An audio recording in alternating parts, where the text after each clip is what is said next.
नमस्कार दोस्तों, मैं हूं हर्षित कुमार। स्वागत है आपका 24x7 स्टडी अड्डा पर। दोस्तों, आज हम चर्चा करने वाले हैं जूनियर अकाउंटेंट भर्ती के रिजल्ट के बारे में। जूनियर अकाउंटेंट भर्ती का जो रिजल्ट है उसके बारे में क्या माहौल चल रहा है, क्या न्यूज़ चल रही है और कौन सी न्यूज़ फेक है और क्या सच्चाई है, इसके बारे में हम चर्चा करने वाले हैं। कितनी अफवाहें फैल रही है इसके बारे में वो हम देखने वाले हैं और जूनियर अकाउंटेंट के बारे में भी हम डिटेल से चर्चा करने वाले हैं। तो दोस्तों, हम इसके कट ऑफ भी जानेंगे और इसके दोगुना का रिजल्ट कब तक आने वाला है, किन स्टूडेंट्स का नंबर आने के चांस हैं और कितनी अटेंडेंस रही थी पेपर के अंदर, पेपर का लेवल कैसा रहा था और मिनिमम मार्क्स कितने चाहिए थे।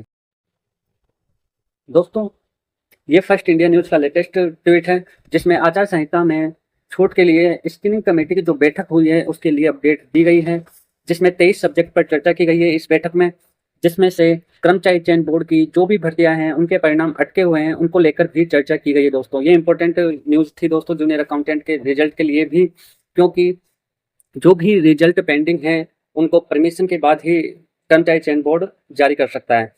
दोस्तों, इलेक्शन कमीशन की कोई भी परमिशन अभी तक राजस्थान कर्मचारी चयन बोर्ड को नहीं मिली है और इसका रिजल्ट आने की संभावना दोस्तों जून तक ही है, चाहे परमिशन मिले या नहीं मिले।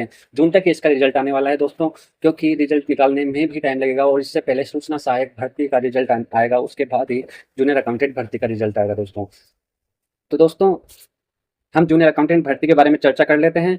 इसमें कितनी पोस्ट थी और कितने बच्चे इसमें पास होंगे। दोस्तों, जूनियर अकाउंटेंट की एक 5190 पोस्ट थी और टीआरए की 198, तो इनका दो गुना लगभग 10,380 और 396 था, यानी कि टोटल 10,776 बच्चे इसमें पास होने हैं दोस्तों। इस एग्जाम में 10,776 बच्चे पास होने हैं। जो भी जिसने भी प्रेफरेंस जिस हिसाब से भरी है उनके जो भी मार्क्स है उसके हिसाब से उनको पोस्ट दी जाएगी। जूनियर अकाउंटेंट की एग्जाम 67,380 स्टूडेंट्स ने दी थी दोस्तों, जिसमें से दो गुना की लिस्ट में पास होने वाले बच्चों की संख्या है 10,776। और दोस्तों, हम इसके मिनिमम मार्क्स भी देख लेते हैं, कौन सी कैटेगरी को कितने मिनिमम मार्क्स चाहिए थे।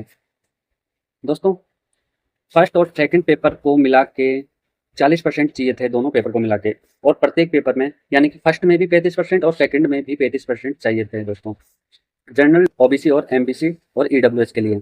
और जो एससी एसटी कैटेगरी है उनके लिए 5-5% कम किया गया है दोस्तों, जिसमें फर्स्ट एंड सेकंड पेपर में 30% और दोनों को मिला के 35% रहने चाहिए। 900 नंबर का पेपर हुआ था, प्रत्येक पेपर 450 नंबर का था और इसमें से कितने नंबर चाहिए थे दोस्तों, जनरल, ओबीसी और ईडब्ल्यूएस के लिए दोनों पेपर को मिला के कम से कम 360 लाना जरूरी था और प्रत्येक पेपर में यानी कि फर्स्ट पेपर व सेकंड पेपर में दोनों पेपर में 157 नंबर होने चाहिए, अलग अलग 157 नंबर होने चाहिए दोस्तों।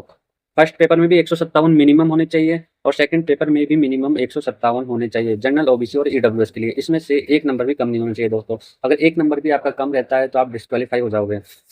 और एससी और एसटी के लिए ओवरऑल यानी कि फर्स्ट और सेकंड दोनों का टोटल 315 मिनिमम होना ही चाहिए और प्रत्येक पेपर में 135 नंबर से कम नहीं होने चाहिए दोस्तों।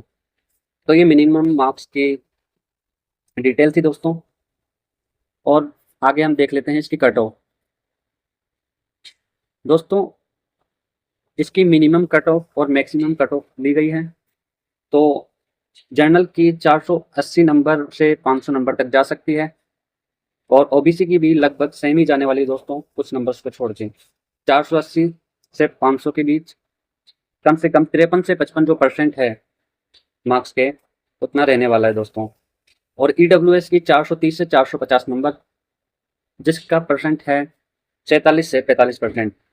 तो दोस्तों, और रही एस टी एस सी, जिसमें एस सी की रहेगी 400 से 430 नंबर, 44 से 47%, और एस टी 380 से 400 नंबर, 42 से 44% एस टी वालों की रहने वाली है दोस्तों।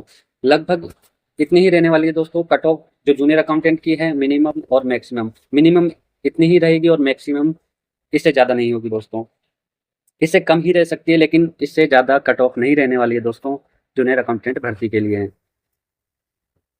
तो धन्यवाद दोस्तों, जय हिंद।